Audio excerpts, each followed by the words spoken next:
Hello and welcome to another episode, our second episode of what's it called again, Ryan? The Middle-Aged Comic Book Hour?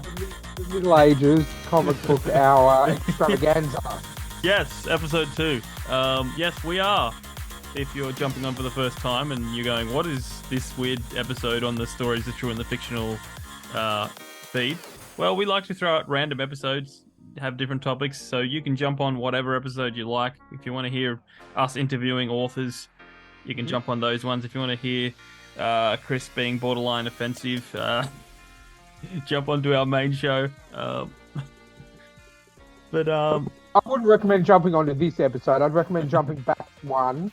yes, Because we're reviewing a comic and we're up to issue 2. So yes, I would recommend checking out issue 1 first. yeah, and feel free to grab a copy now and read along while we go through it. Read with us, because that's what we like to do. But yeah, look, if you're new jumping on, just thanks for giving us a chance. And if you feel like supporting us, we do have a buy me a coffee. I'll put the link down in the show notes. If you can't be bothered looking in the show notes, it's buymeacoffee.com/STTATF, which is Stories, the True and the Fictional. Just the acronym, or whatever you want to call it. Acronym. Acronym. I like to call it an acronym. We're gonna have to have a new segment, not correcting IGN, correcting Jamie. No, that's the literary podcast, which we've done a few times. Yeah, look, before we dive into our main topic or main issue, which is Last Ronin issue 2. Ryan, has anything been happening in the comic book world? Have you got any new comics? Have you seen any comic book movies lately? I have. I've in terms of new comic books, I've just been reading some old DC. I'm making my way through the New 52, where they rebooted the universe for the first time in 70 years. So it's very interesting. It's kind of where I jumped back onto comics after I had my little sabbatical. But yeah, that's going good. But no, I actually went out today. I saw The Flash, Worlds Collide, in the cinemas today. It's finishing up its run here in Australia. I went in with not much expectation because pretty much everywhere, every site, every person that I respect has said this movie is utter garbage, and that it's obviously box office wise it's not doing well because obviously we know James Gunn is rebooting the universe, and we another comic book movie I actually watched on Saturday, Guardians of the Galaxy 3, which was absolutely so good. amazing. Absolutely. I really feel like James Gunn, like I was excited for James Gunn DC run, but now I'm even more excited. I'm really glad that he got to tie off his Guardians team. Yeah. And obviously we get a look at the new Guardians team, which I'm not going to spoil. But I feel like we got a really good movie out of that.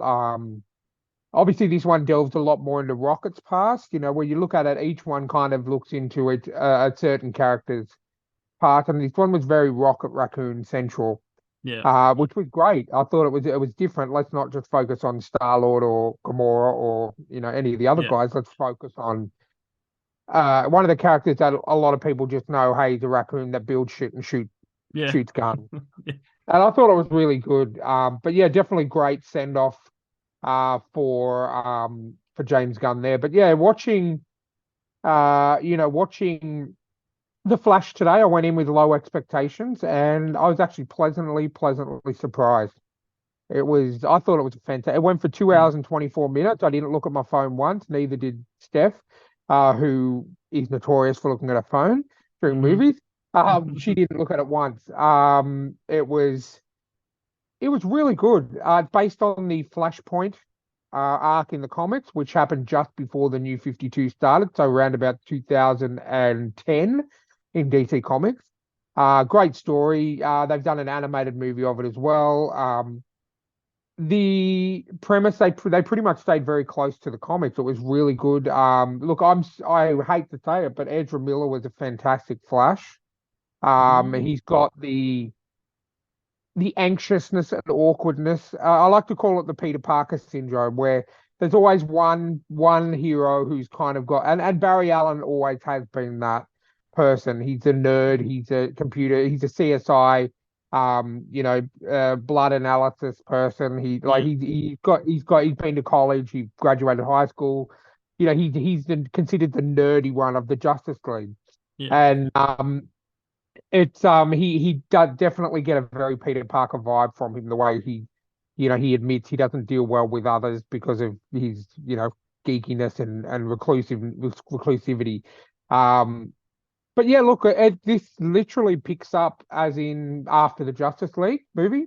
The Justice Yeah. League are not and then guys, I'm not going to be giving any spoilers. This is just a general overview of what we already know. It starts off in a world where he's working with Batman and part of the Justice League, and Yeah. they're doing their thing, and then something happens, and all hell breaks loose. Yeah. But it's good to see. It's good to see the Snyder. Even though it's not directed by Snyder, but the Snyderverse getting a really good wrap up in this one. You can clearly tell that it's an end of an era. Yeah. That it is the end. They wrap it up quite nicely.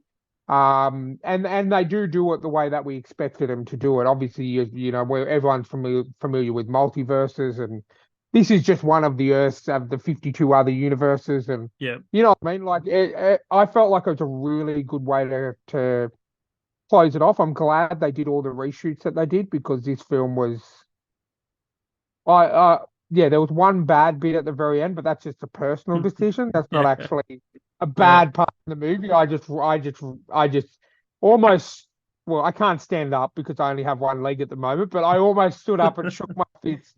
But no, look, it was great. It's nostalgic. I mean, Michael Keaton as Batman is my Hmm. favorite Batman, and he does not disappoint. Um, he was absolutely amazing.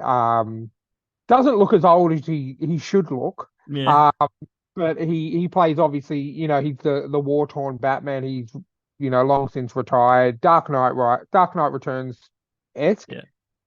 But yeah, really great. A lot of cameos towards the end Yeah. in terms of, like, you're seeing, like with Doctor Strange, you see the multiverse and you see a lot of different.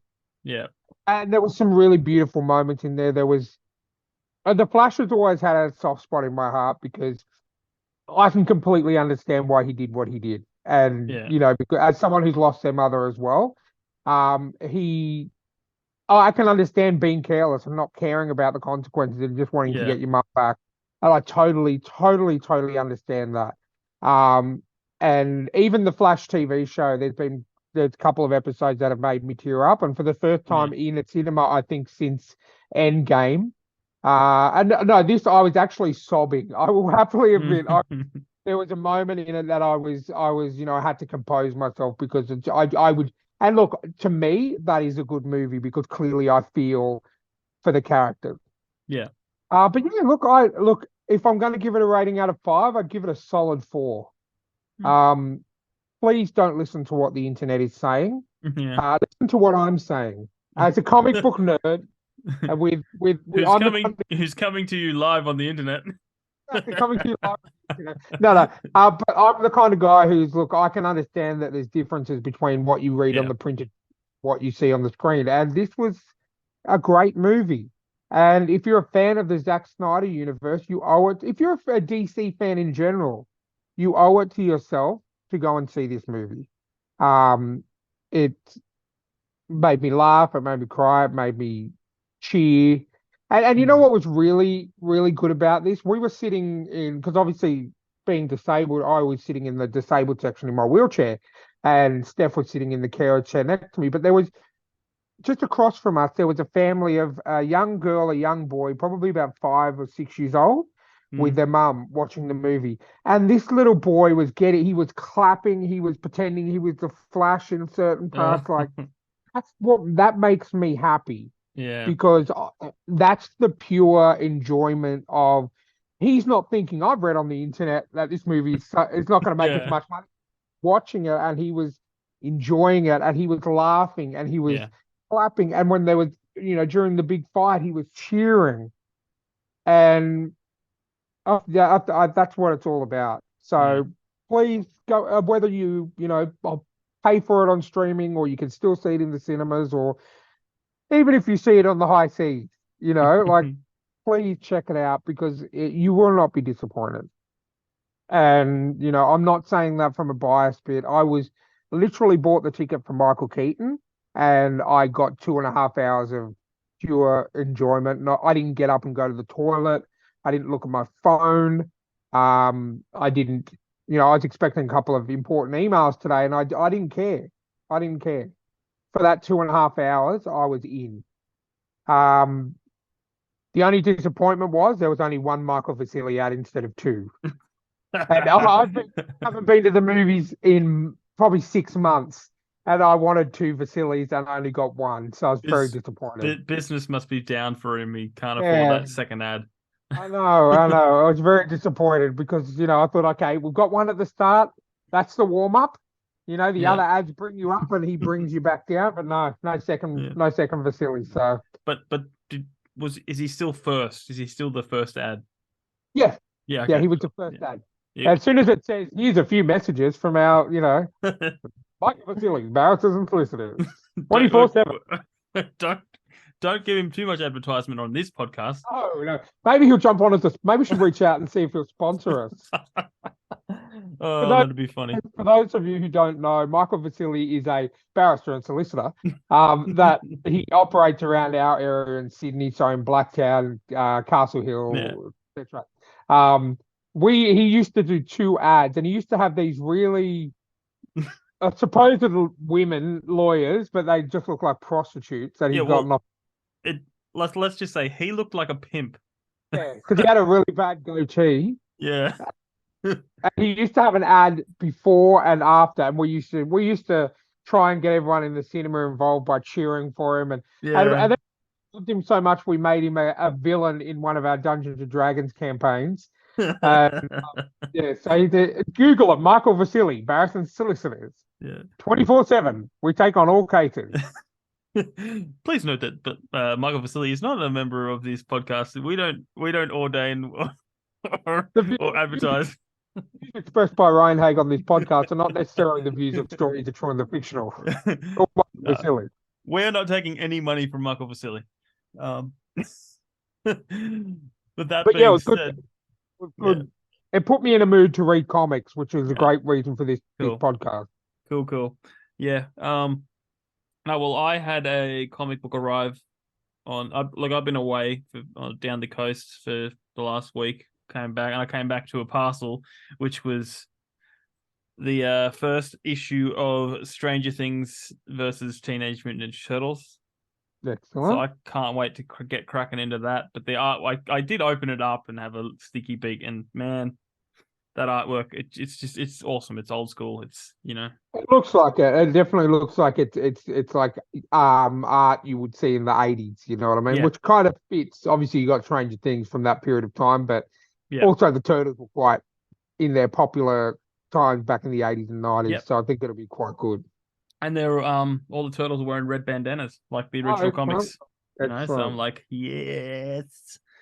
No, I got that for myself digitally, so I'm looking forward to checking that out. I don't know whether I always will, even though it's obviously a limited series, but I always will read the first one, and that will make the decision on whether I'm going to wait for it to all finish, whether I'm going to read it all in one. But who's the writer on that one? I don't know. Have you got it handy? Oh, okay.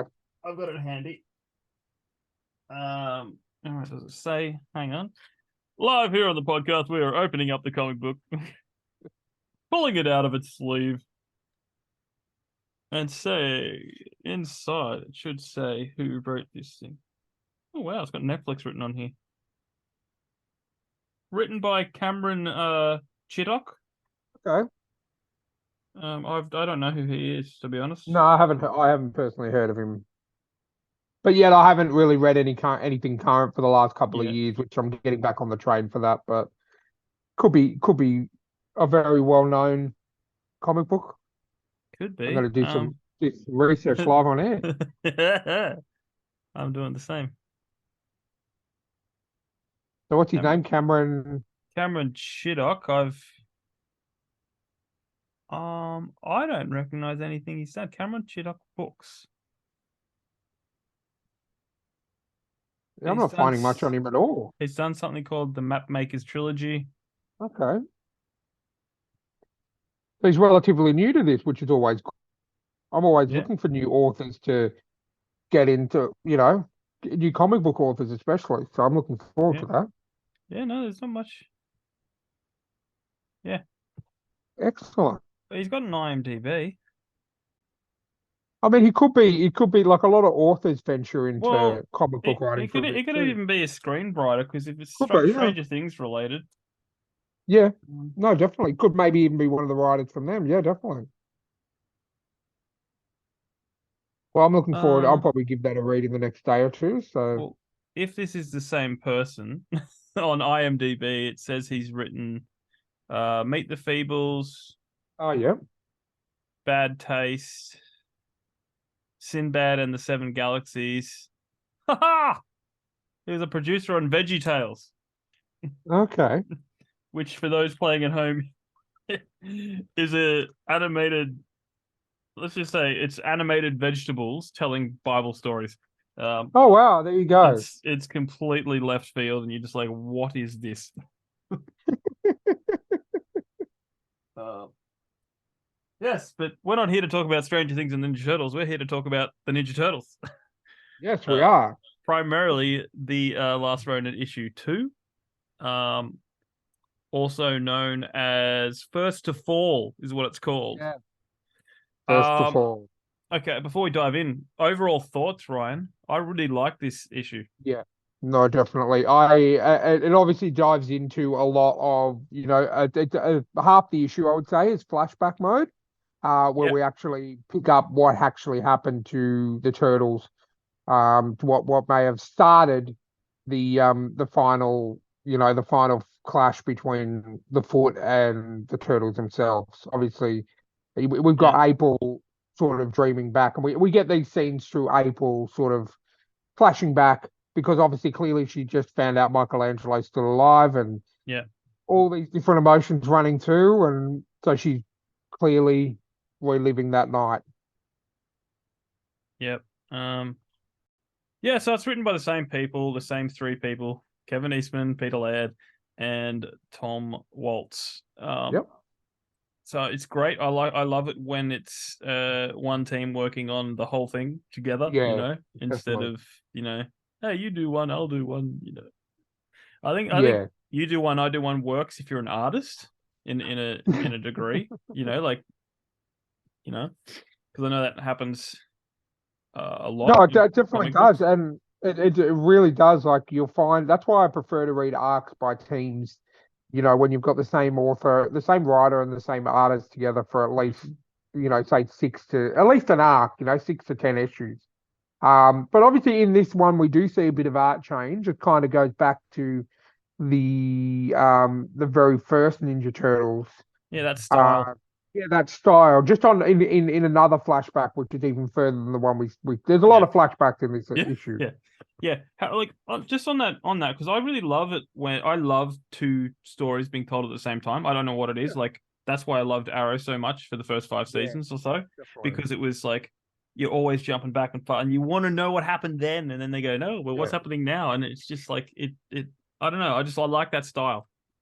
Oh yeah, definitely, and it will definitely works here because the first issue was just all guns ablaze, and this is we don't know what's happened. All we know is it's in the future.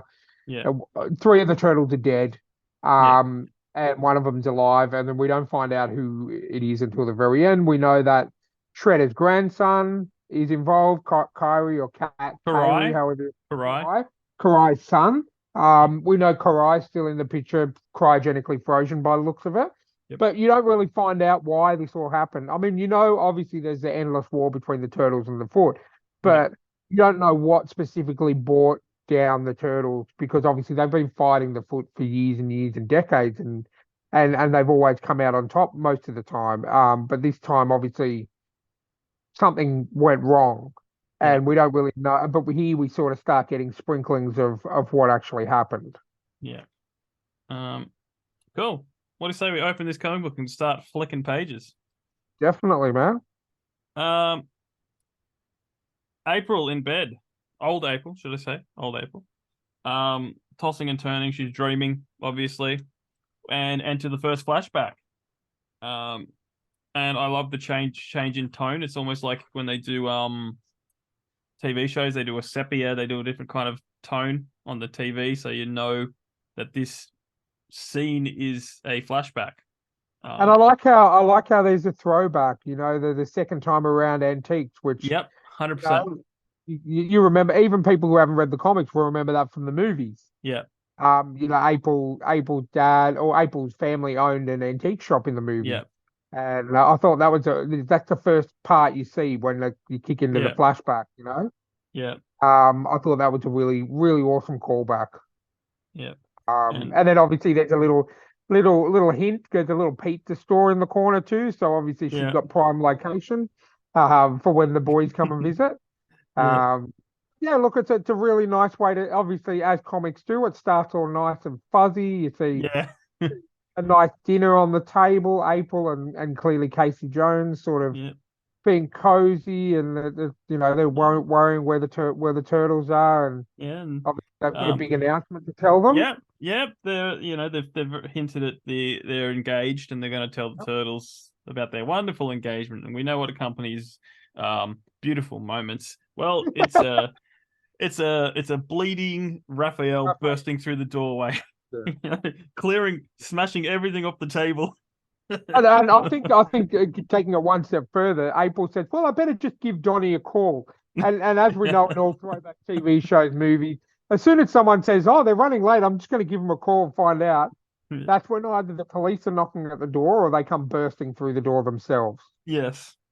Yeah, Yeah, so in they come and very wounded Splinter yeah, yeah. and Unfortunately, all the turtles are there except for one is missing and that's Leonardo. yeah. Um And I have to say, I love Donnie's hat here.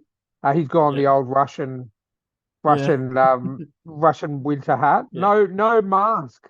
You yeah, see, no mask on Donnie at this stage. So, yeah. Well um, the yeah, well the whole idea here is that they got jumped by the foot when yeah, they were coming out of the sewer to visit, April. yes.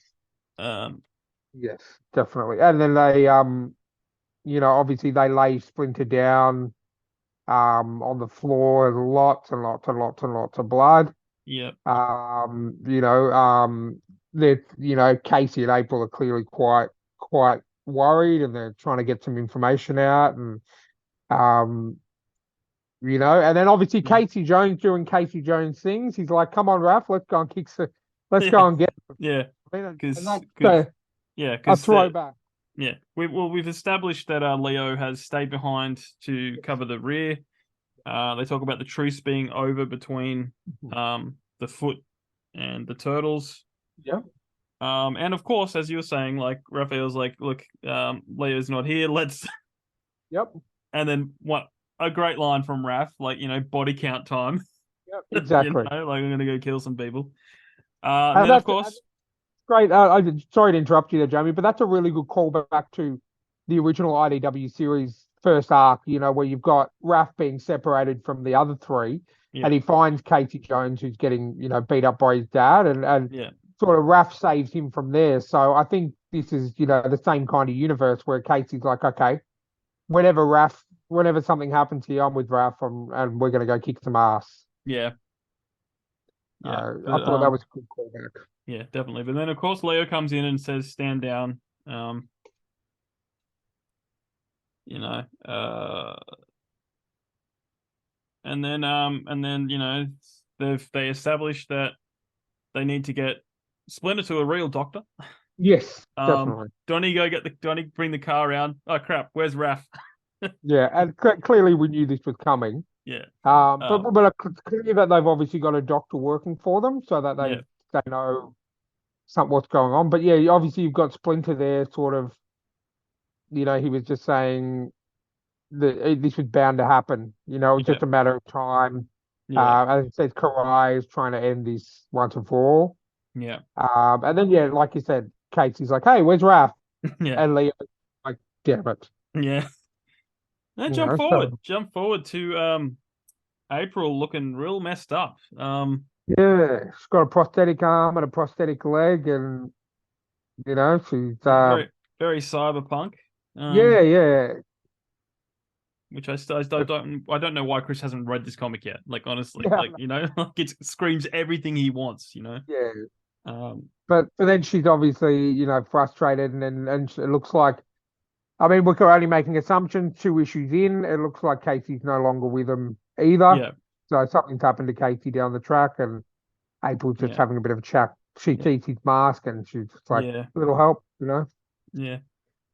Um, it's I think it's almost bittersweet that she keeps his stuff like Yeah, right near her bed so she can see yeah. it every day.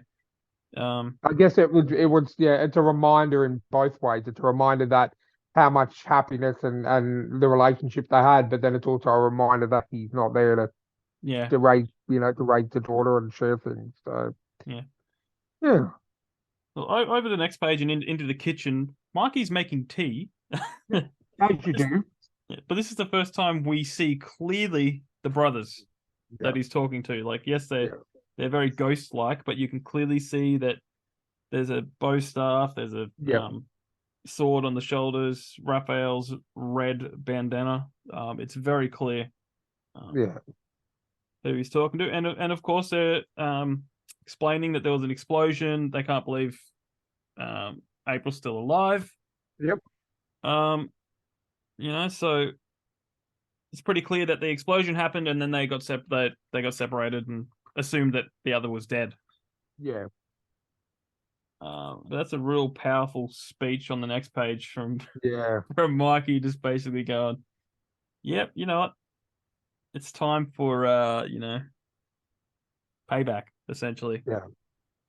Which is it's always seeing it come from Michelangelo, who, and I think we see it in a few pages when he's talking to April and Casey's daughter. You were always the funny one. You were always Yeah, the yeah, comedian. To see Mikey getting this angry and this enraged, it's like, yeah, and then obviously he's just about to. He's like, it was a one-way ticket from the start. For our yeah, father, for our family, and then he's just looking at an empty table. yeah, So that kind of gets you there. yeah. But I love, and this is one of my favorite things with comic book stuff is you got him saying one thing on one page, and then it jumps to the next page on a flashback, and he's finishing what he's saying on that Yeah. page like an overlap. I've always loved that in even in film and TV and stuff like that when there's a voiceover Yeah. lap that moves it into the next scene. But he says, I will finish what we started, what Master Mm. Splinter raised us to do. Yeah. The last Oroku must die." Yeah. And even that's a throwback to the first one because he Splinter trained them to get revenge on Shredder. They Like did 100%. always, that's always been the case. Um, No, definitely. And then obviously we can see that. I feel like that's his more rough side yeah, of the personality. And then obviously, we go back, and that's exactly who we're looking at. yeah.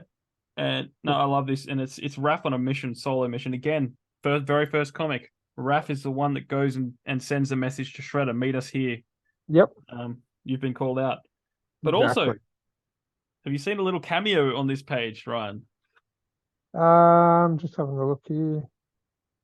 Uh, Bottom right panel. Bottom right panel. The two guys that go, you see that? Yeah. Yeah. That's Kevin Eastman and Peter Laird. Oh, really? Oh, there you go. Oh, yeah. Okay, I can see it now. Yeah. Yeah. Yeah, Oh, there you they go. put themselves in Nice. the comic. I'm like, that's awesome. you know? Nice. I like that. Uh, Oh, there you go. And obviously, Raph's got that bloodlust, and you can see, yeah. him literally. There's no what do you call it? There's no mercy. Yeah, no, he's like full rage. He's heading in to take out Karai and all her goons, and he does a lot of damage Oh, definitely. and a lot of a lot of blood. Yep. Yeah, Raph taunting her, going like, "Why are you sending your goons? You should come and face me." Yeah, You exactly. know, Exactly right. this is some of my favorite. Especially favorite art is where he's got the all these arrows stuck in his shell, you Yep. know. And then a lot of blood between both of them. They have a nice Oh, definitely. um drinking game for you listeners. How many times I say a lot of blood, or how many times we mention blood, because there's a Yeah, lot this of this blood in this this comic. this comic is not really, your normal PG-13. Yeah, It's a hard R for us. yeah. So, But but I think it it needs to be to tell this story. 100%. Yeah. And look, to be honest, this is what every child that grew up in the Yeah. 80s and 90s watching Turtles, reading Turtles, loving everything about the Turtles. We're all adults now. We want to see brutal turtles. Oh, 100%. And And this, I think that's why this is done so well. yeah. But this is actually where we see the first death. Yeah. Raphael tackles Karai into, spoiler alert, into the Yeah. harbor. He's got his sai through Karai's back. She's got a hand around his throat, and Raph sinks to the bottom, and she floats to the top. And honestly, I think this is probably one of the best illustrations of a major character death that I've Yeah, seen in a very long time. You just see she's floating to the top. You can see hands pulling her out. So obviously that's, the foot are pulling yeah, her out, and you just see Raph's sigh and then his hand, and then the water just goes red, yeah, and all you see is the sigh sinking to the bottom because Raph's already gone. yeah, And um, I kind of expected him to be the first to go if he wasn't the yeah, last Ronin himself. yeah, Because yeah, it's just for the simple fact he's Raph. He's balls to the yeah, wall. He's pure emotion and rage. yeah, He's not like Leo's more strategic. Donatello's more stop and think. But Raph's just like, you've done this, you must pay. yeah, And yeah, it's. I think it's depicted that last yeah. page, where they're fighting and yeah, I think it's beautiful. Mm-hmm. Absolutely beautiful art. Even that whole single page by itself, and it's just the Yeah, sigh yeah, sinking down. yep. Um, And that says everything you need to say without a single word. yep, yeah, 100%. Flash forward, Ryan, back to the kitchen. Warm And then cup we've of tea. cup of tea shared between April and Mikey. And Yeah, we've seen him. So he's sort of like he asked a question to the guys before. But like how I shouldn't have survived that fall. yeah, I shouldn't have made it past that fall. Um, yeah. Oh, this is cool. It touches on the mutation. Yeah, yeah, that the mutation grows with as they them. age. Yeah. So And I guess I started looking at Michelangelo differently. Like you notice things in the art yeah, once that's sort of cleared in your head. yeah. But Basically, he heals faster. He hits harder. Um, what's all the other things they said? you said bigger, stronger, and healing amazingly fast. Yeah, yeah. Um, Yeah. which is I cool. like how I like how April said, "Well, I'm no Donatello, but it doesn't take a genius to see your mutation progress over the years." Yeah, yeah, hundred But percent. but yeah, then Um, I think April's playing a bit of a not a trick, but like sort of a she just yells out Casey breakfast, and Mike's like, "What? He's still yeah, alive?" yeah. No, and then in comes young. I really like Casey's daughter. Like, Yeah, definitely. she's a cool character. Very a great combination of both April Oh, and definitely. Yeah, she's got Casey. she's got her father's badass, as we say, rush in. I like to call it fool's rush in Yeah, scene, but she's also got her mother's investigative and taking time to learn. Like you can see that yeah, in the next few pages when she's talking to Mikey. About all the, how she yeah, studied the journals and she studied the stories of them and all that kind of stuff. yeah. They have a good touching moment with her Mhm. later on too, but then of course we get to see more of Yeah. Oroku Hirato, I think it is. Mhm. I keep forgetting his name. I hate him that much. I don't know his name. Baby Shredder. Yeah, mini shredder. Although after this issue, or let's just say this scene, next couple of Yeah. pages, I think he's a little more psycho than Shredder. I think he might be. Yeah, definitely. Yeah, so definitely. he's training his foot, and he's going, come on, you know, at least try and kill me or I'll kill you, sort of attitude. Yeah. And then, do you want to tell our wonderful listeners what happened to his first commander or captain? Yeah, yeah. So he's like he's talking to his new captain, and he's basically saying, has a problem been solved, which is essentially Mikey. Have they found Michelangelo? Yeah, And the new captain has the unfortunate news to say no, unfortunately not. And he's like, look, I've got to just read word for word. Um, basically, he's saying, look, we're going to find him, we're going to destroy him with extreme prejudice. hmm And then he's just like, go now, Captain, see to my orders. But remember, you are newly raised to your rank in the wake of Captain Ishkusha's failure. So I'll allow for your inability to locate the beast just this once. The price for failing me again will be the same of your predecessors. And then we just see the lovely Captain Ajuka's severed head on a pike and his eyeballs being eaten by ravens. yeah. Yeah, it's very Uh, graphic, very graphic. Yeah, so. Good, He's clean clearly, fun. clearly, clearly got some psychopathic genes. Yeah. Um, 100%.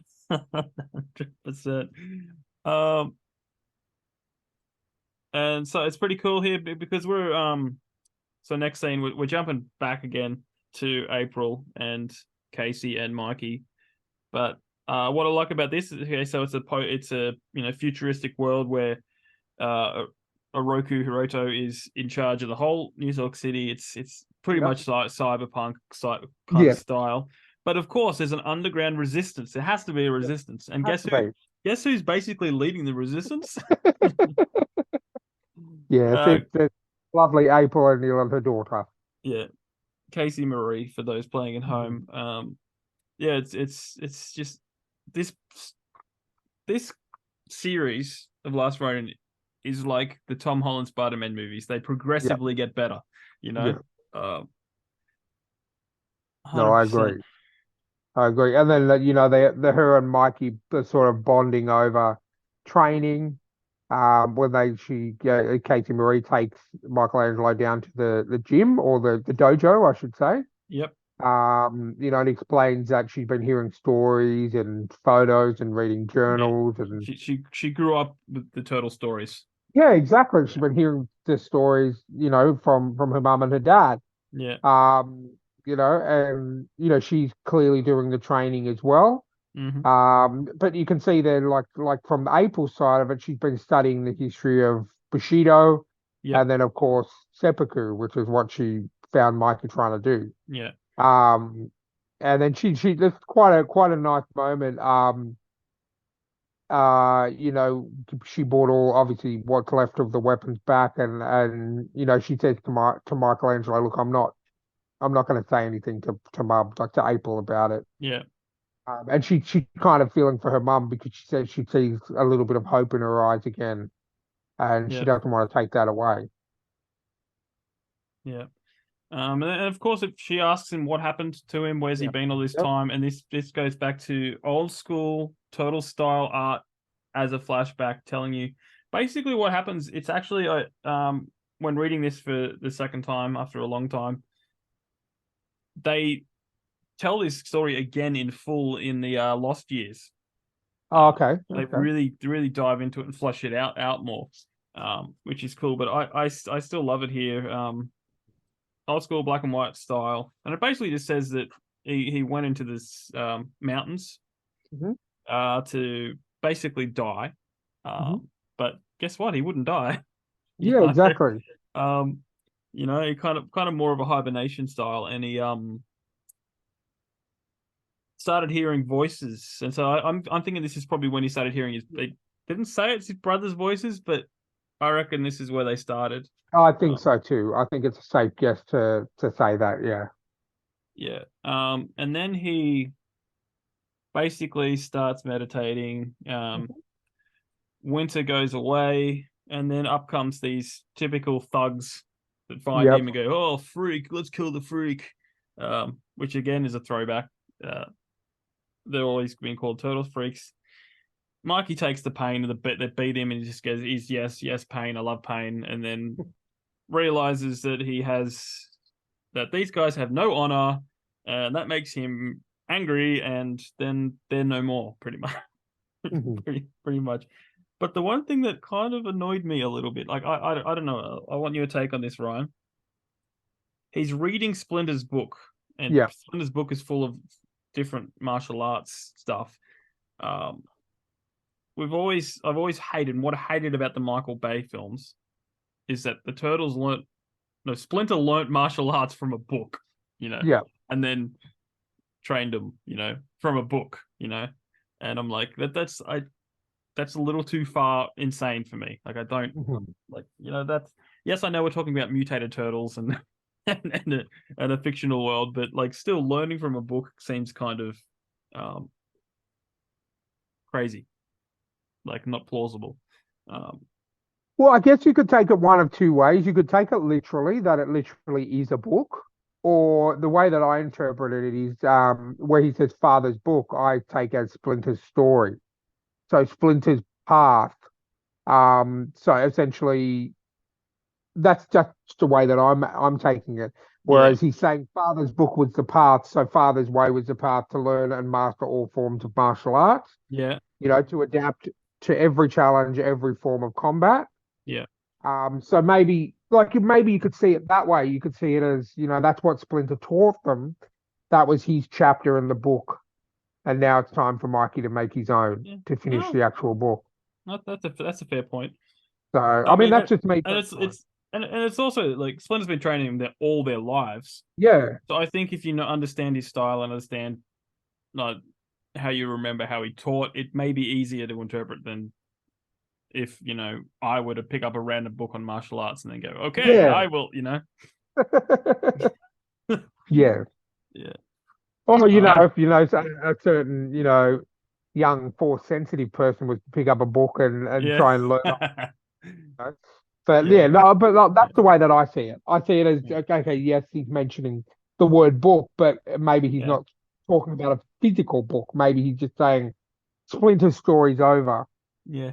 Well, Now it's time no, for me to write my own. but Because then then he goes in and says, he starts talking about, he was the last of his clan, yeah, masterless, which is obviously where Ronin comes from.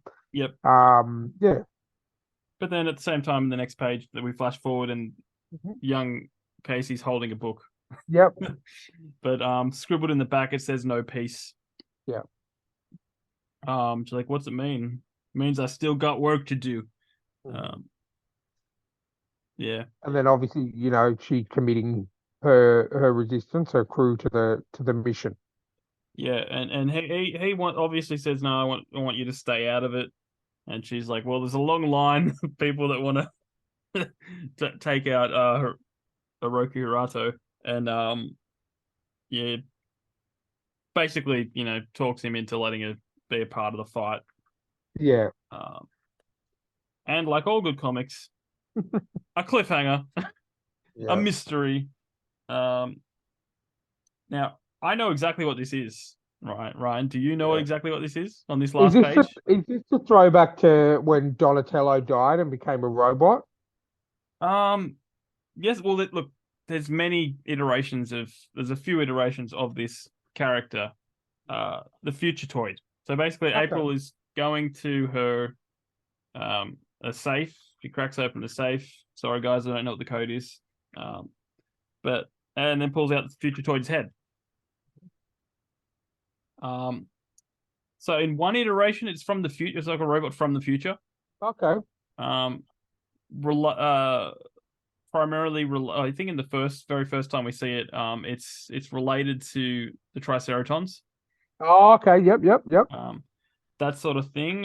Fun fact: in one of the series, Future Toy is voiced by David Tennant. Oh, really? I think it's the 2012 series. Okay. Um, but of course, we're missing that. We forgot to mention that wonderful line where Mikey's laughing at Casey Marie. And she's like, what's so funny? He's like, just trying to decide if you're more like your dad or your Yeah. Or your mom. mom. Yeah. Yeah. I like Uh, that. so yeah, to be continued. Yep. Future Toyd is involved somehow. I actually forget So I'm excited to. Well, as I said, this is my first time getting this far past Oh, because I only ever read issues 1 and 2 because that's when the delay started. all right, yeah, So yeah, I'm looking for again. Same with what happened with our Resident Alien one. I get to experience it for the first all time. first time again. So Yeah, I'm excited. And yeah, that's the only reason I haven't started reading the Lost Years either because I want to read this first. You know what I mean? yeah, yeah, 100%. Um, Uh, I've actually, to be honest, I've let them bank up a bit. I've got them, but I haven't read them yet. well, from what I can see on where I get my digital comics for, issue 4 is the last one. It just dropped last week, I think. Yeah, I think I got Uh, it. yeah. So yeah, Really, really great cover art for that one. yeah. I've been checking it out. I've been downloading it, but it's just I want to, as I said, I want to finish this one. Yep. And then I want to I just want to bank it up, and by the time we finish this, I'm pretty sure it will be finished. So Oh, because it actually has had a regular release schedule, so that's good. yeah. Well, unlike our podcast, I mean, we're trying to. If you guys haven't figured out yet, we're doing these fortnightly. So we're going to have our main show one week, then this one for the following week, and we're just Yeah, going to throw in our interviews whenever we can. whenever we do them, yeah. Yeah. But it just depends. It might be sporadic, like depending on situations. We may do another one of these on, there may be 2 of these in a row, or Yeah. we'll just have to play it by ear. But yeah, either way, we're giving you content every week. Yes. 100%. We're committed to that. Yes, we are.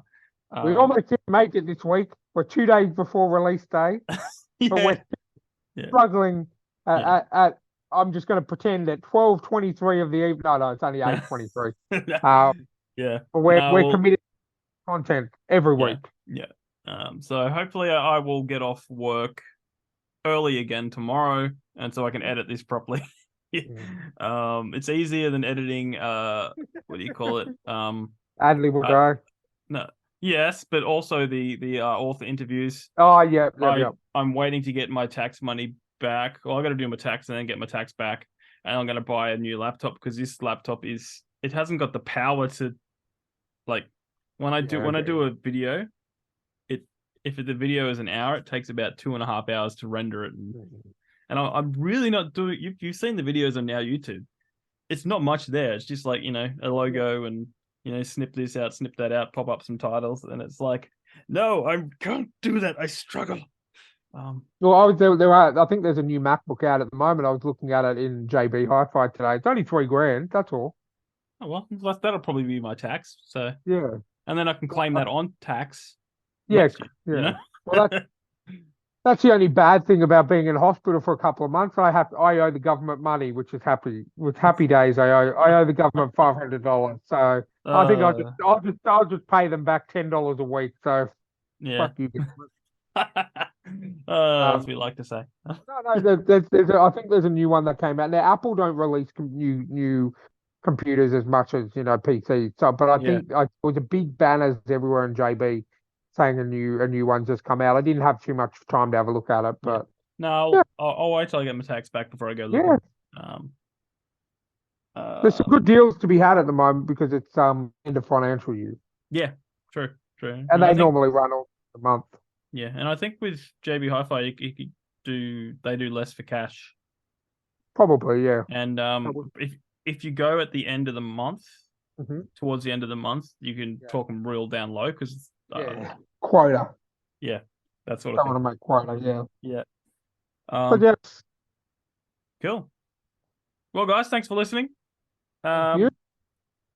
Next episode will be issue 3. Really looking forward to that. Well, we're almost that'll be halfway through the series, right? Halfway through the series. Good old issue 3, I'm looking forward to that. But hopefully next week episode will be main show. Chris will be back for that. Hopefully feeling a little bit better. He got a little weird last episode with having a bit of a cold and consistently doing Skeletor impressions. But yeah, thanks for listening. Check us out on Instagram on stories_podcasts. If you want to send us an email, it is thetrueandthefictional@gmail.com. like I said at the start, if you want to support the show, if you want to jump on as a sponsor, head over to buymeacoffee.com/STTATF. Links in the show notes. And we will catch you next time. Yeah, we'll see you next time.